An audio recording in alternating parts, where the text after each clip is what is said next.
O dom do batismo, 16 de setembro de 1975. Qual é, Senhor, a participação de nós sacerdotes no mistério da encarnação? Filho, eu já respondi essa pergunta indiretamente em nossas entrevistas anteriores. Todos os cristãos foram regenerados pela graça. Todos foram feitos filhos de Deus. Este é um fato tão grande, tão sublime, que deve ser enfatizado adequadamente. Veja, meu filho, neste século materialista, sua geração infiel dá mais importância ao exterior do que ao fato sobrenatural do batismo, que tem um impacto substancial na alma da criança, para o tempo e para a eternidade. Portanto, é considerado apenas minimamente o dom, não devido, mas dado com generosidade divina aos batizados.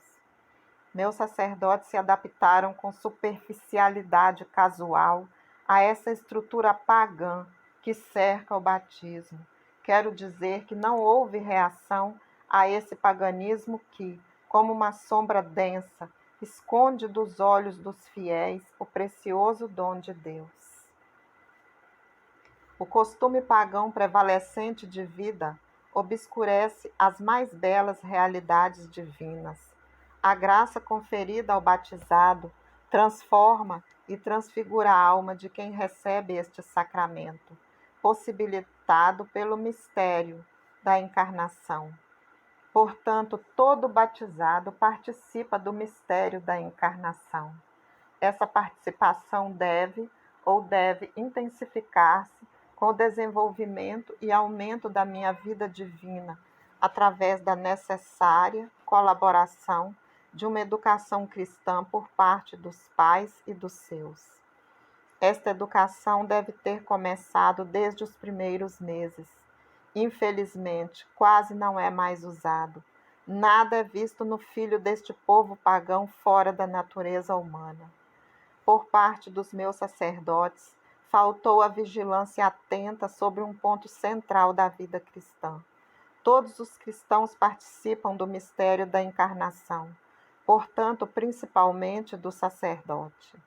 Com firme consistência na fé neste grande mistério, se eu, o Verbo de Deus, encarnei-me para poder comunicar aos homens a minha vida divina, aliviá-los, ajudá-los e conduzi-los à vida eterna, os homens deveriam aceitar razoavelmente com alegria todas as consequências decorrentes deste grande mistério, vivendo-os com fidelidade em sua vida cotidiana. Filho, você mesmo pode considerar como o paganismo distanciou meus fiéis e com eles muitos de meus sacerdotes da realidade divina, reduzindo tudo a ritos pagãos mais ou menos suntuosos. Coerente com o batismo. E agora respondo diretamente à sua pergunta, mesmo que a resposta possa ser encontrada em uma entrevista anterior. Vocês, sacerdotes, não são meros cristãos.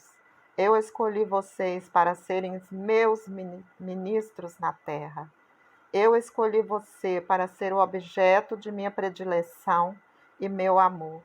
Tirei-vos do mundo, deixando-vos no mundo para que sejais instrumentos, colaboradores e corredentores na realização do mistério da salvação.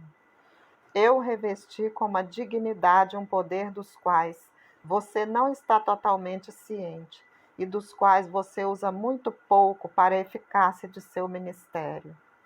Deveis, com maior rigor, ser muito coerentes com o vosso batismo, com a vossa confirmação, com o meu sacerdócio, como foi para minha mãe, que ao pronunciar seu fiat, foi a causa de um prodígio tão grande que o céu e a terra não podem conter, cujas consequências mudaram o destino de toda a humanidade, no tempo e na eternidade.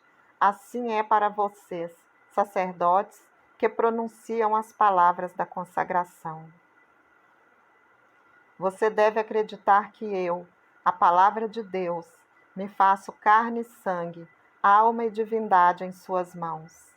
Assim como minha mãe, no momento em que deu seu consentimento livre, consciente e responsável, provocou a intervenção simultânea de mim, uno e trino, assim também vós, na consagração, provocais a intervenção simultânea da Divina Trindade.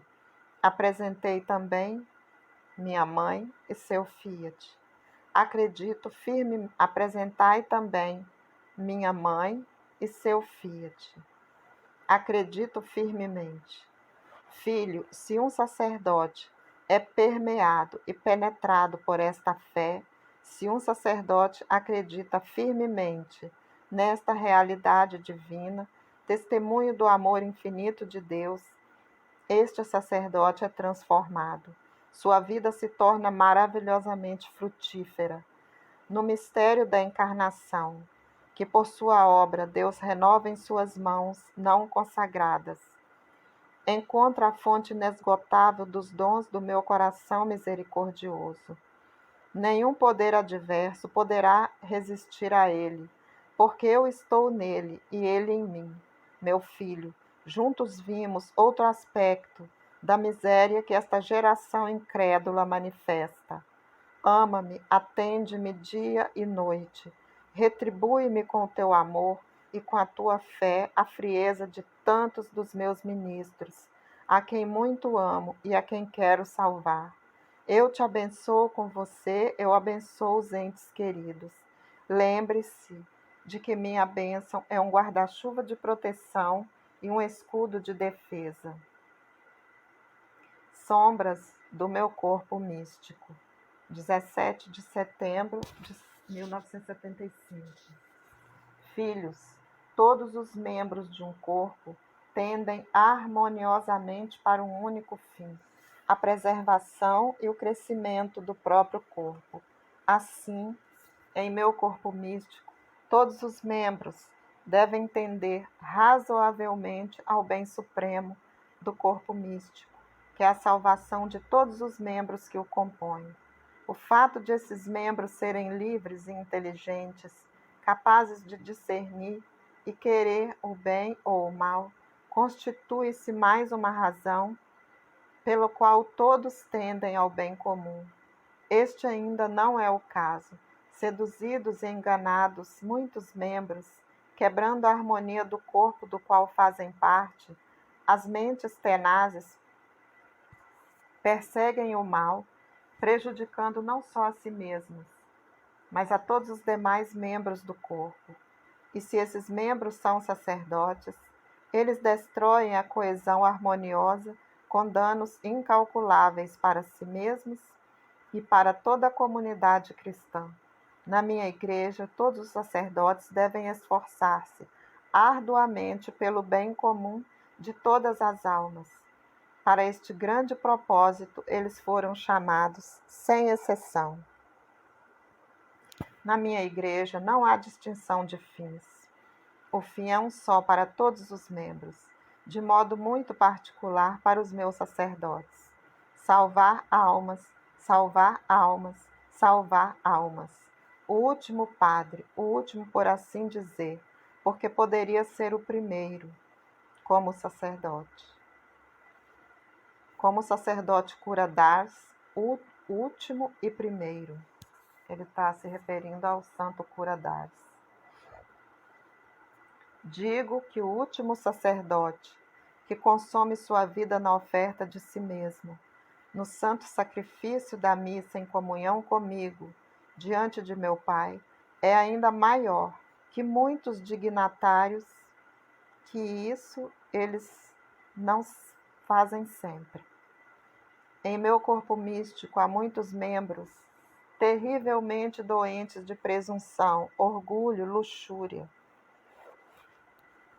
Há muitos sacerdotes ocupados em meu corpo místico, não mais preocupados com o lucro, muito mais preocupados com o lucro do que com a salvação das almas.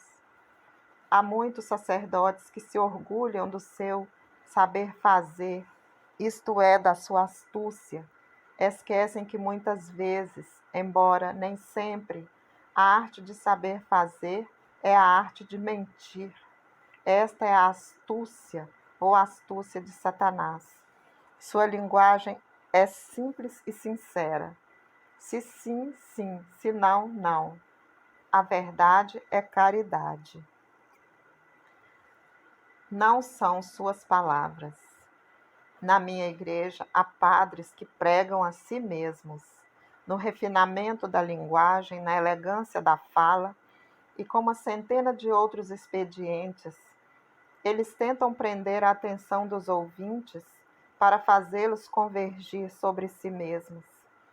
É verdade que a minha palavra é eficaz em si mesma, mas a minha palavra, não as palavras deles. Antes de ser anunciada, minha palavra deve ser lida, meditada e absorvida. Em seguida, dada com humildade e simplicidade. Em meu corpo místico há focos de infecção, há chagas purulentas. Nos seminários há infectados que contaminam aqueles que devem ser meus ministros de amanhã. Quem pode avaliar o mal? Se uma doença contagiosa se manifesta em uma clínica ou comunidade, os remédios são tomados com muita solicitude, com investigações e isolamentos, com medidas enérgicas e arrependidas. Em meu corpo místico se manifestam males muito mais graves, e a aquiescência como se nada tivesse acontecido. Medos injustificados, dizem eles. Não é amor, não é caridade permitir a difusão dos males que levam as almas à perdição. Há um abuso exagerado da misericórdia de Deus, como se, com a misericórdia, a justiça não coexistisse. Aqueles que estão investidos de responsabilidade, agindo com retidão, não precisam se preocupar com as consequências quando precisam tomar medidas para esmagar o mal em curso. Filho, e tantos dos meus sacerdotes, sobre a forma totalmente responsável com que cumprem tarefas muito delicadas, como a do ensino religioso nas escolas, concordem que não faltam sacerdotes bem treinados e conscientes, que cumpram seu dever da melhor maneira, mas, ao lado dos bons, quantos superficiais, inconscientes, até corruptos, eles fizeram e estão fazendo muito mal, em vez de bem, a jovens tão necessitados de serem ajudados, moral e espiritualmente. A compreensão destes meus sacerdotes não precisa justificar a licença, um vestido próprio. Do alto foram dadas instruções sobre o hábito sacerdotal. Meus sacerdotes, embora eu os vendo no mundo, foram segregados do mundo.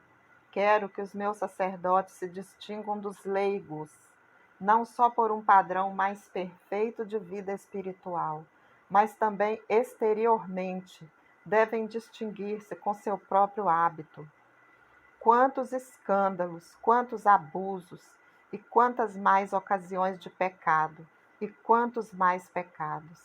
Quanta condescendência inadmissível por parte de quem tem o poder de dar.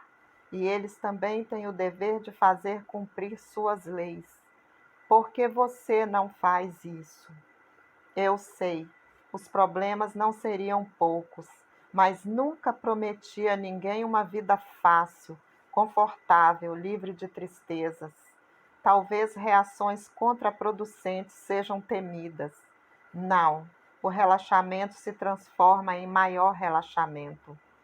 Funcionários do Estado, empresas, entidades militares usam seu uniforme. Muitos dos meus sacerdotes se envergonham disso por infringir as disposições, competindo em coqueteria com o mundano. Como filho, posso não sofrer amorosamente. Quem não é fiel no pouco, também não é fiel no muito. E a maneira como minhas mentes sagradas são administradas por tantos sacerdotes, Você entra no confessionário em mangas de camisa, e nem sempre com camisa, sem estola. Se você tem que visitar uma família distinta, você usa uma jaqueta, mas a casa de Deus é mais do que qualquer família distinta.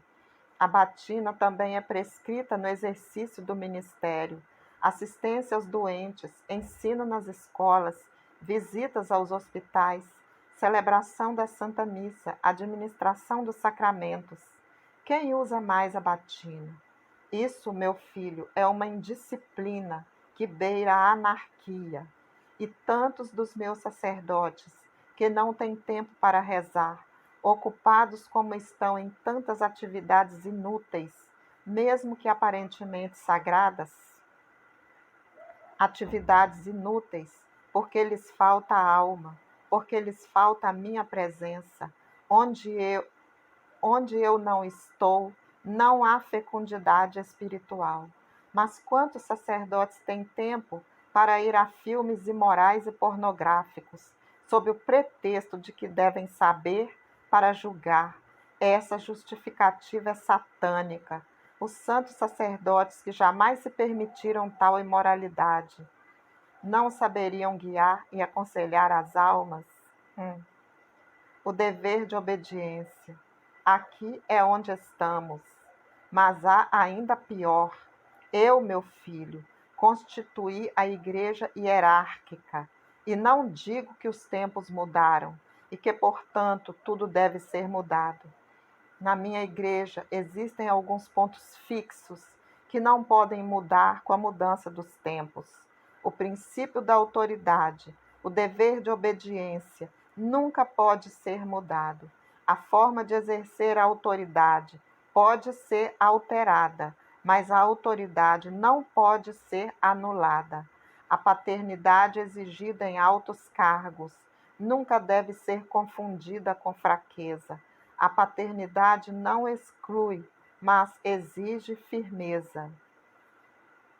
Meu filho, por que quis destacar alguns dos muitos males que afligem a minha igreja? Fiz isso para colocar meus padres à frente de muitas de suas responsabilidades. Eu quero o retorno deles para uma vida verdadeiramente santa. Quero a conversão deles porque os amo. Saiba que sua conduta, às vezes, é causa de escândalos e ruína para muitas almas. Não é justo que se abuse do amor de Deus, confiando na sua misericórdia e ignorando quase inteiramente a sua justiça. Filho, eu lhe disse repetidamente que o deslizamento de terra já está em andamento. Somente um retorno sincero à oração e penitência de todos os meus sacerdotes e cristãos poderia aplacar a ira do Pai e parar as consequências justas e lógicas de sua justiça, sempre movida pelo amor. Isso eu queria dizer a vocês por causa da minha pequena gota d'água caindo. Eu quero fazer um instrumento para o plano da minha providência. Eu te abençoo, filho, me ame, rogai, reparai e retribuí-me com vosso amor por tanto mal que assola a minha igreja. Também muito bom, ou muito bem, né? É verdade que também há muito bem na minha igreja.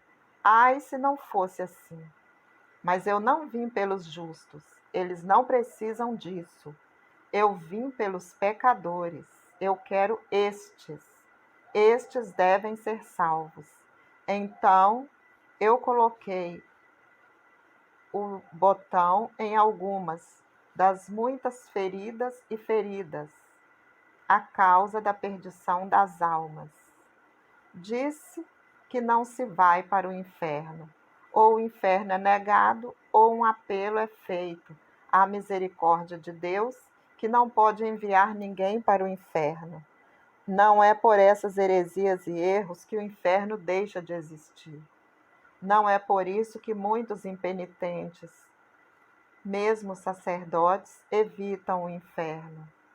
como se falar que não existe, não existisse, né? Estou no meio de vocês. 18 de setembro de 1975. Filho, em minhas conversas anteriores, não faltaram referências à minha presença entre vocês. Hoje pretendo chamar sua atenção novamente para esta realidade divina, da qual podem ser extraídas dádivas inestimáveis para a vida, tanto espiritual e eterna, quanto material e terrena. Eu, Jesus, Verbo eterno de Deus, sempre gerado pelo Pai, na plenitude dos tempos, feito carne no ventre virgem de minha Mãe Santíssima e vossa Mãe Misericordiosa, estou gloriosamente presente à direita do Pai na glória do céu. Estou realmente presente em corpo, sangue, alma e divindade, em todas as hóstias consagradas do mundo. Eu estou e estarei entre vocês, até o fim dos séculos, até o fim dos tempos. Porque muitos não se perguntam o motivo da minha presença no meio dos homens. Porque quis ficar entre vocês, sempre sabendo bem que tratamento me seria reservado pelos homens: ódios, ofensas, insultos, friezas, ainda que não faltem. Não faltam e nunca haverá. Não faltam e nunca faltará almas generosas que me retribuam o mal dos ímpios. A razão da minha presença no mundo só tem uma resposta, meu filho: amor. Minha palavra. Como implemento minha presença em meu corpo místico? Primeiro, com o dom da minha palavra. Eu confiei à Igreja o patrimônio, o depósito espiritual da minha palavra, que é a palavra da vida e da verdade. Eu guardei este tesouro com a ajuda do Espírito Santo. Eu sou a verdade, o caminho que minha Igreja pode indicar com confiança a todas as almas, sem sombras de perplexidade.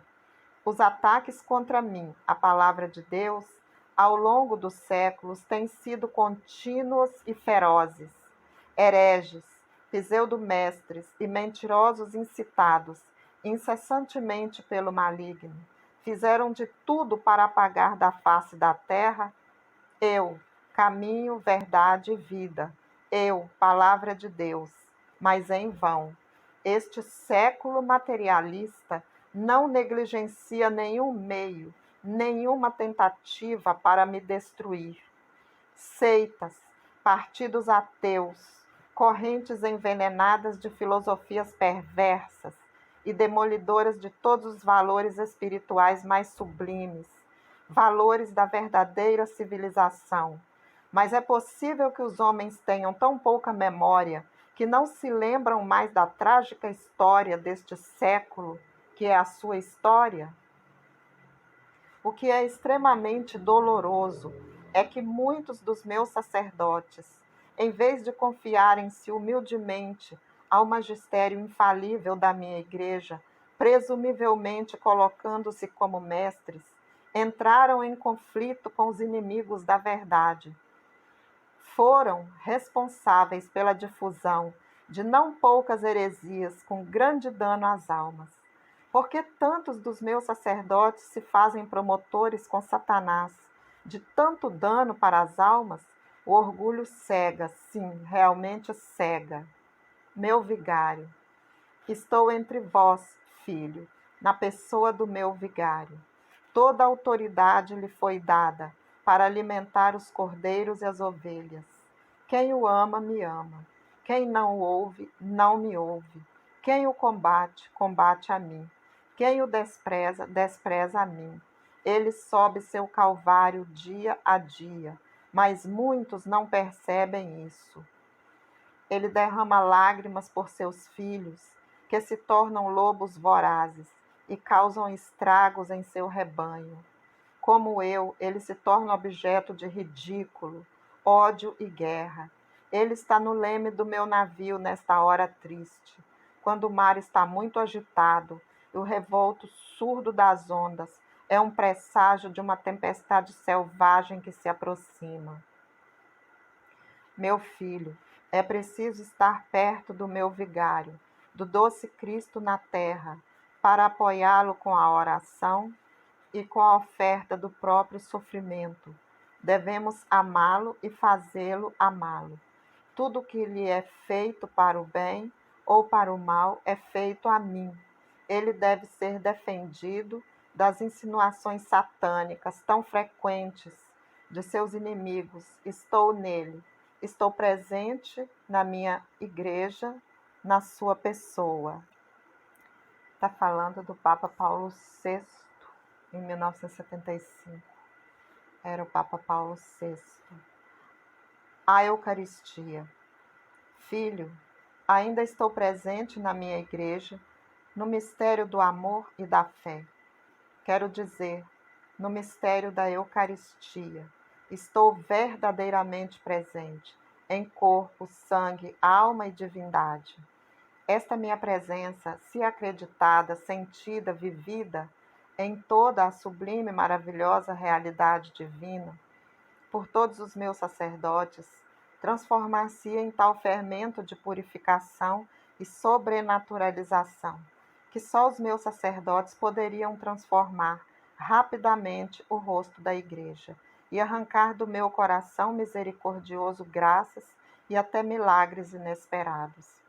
Mas, infelizmente, não são muitos os que acreditam firmemente.